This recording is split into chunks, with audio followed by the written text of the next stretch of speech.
Hi everyone, welcome back to this channel. In this tutorial, I will show you how to keep your start menu clean and organized in Windows 11. First, to create apps group, just open your start menu and then next just look at your pinned apps. Now just drag one app icon on top of another, for example like this, and then like this.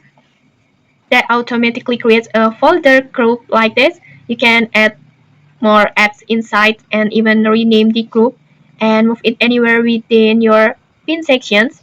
And then next, if you want even more control, just right click on an empty areas and select the start settings.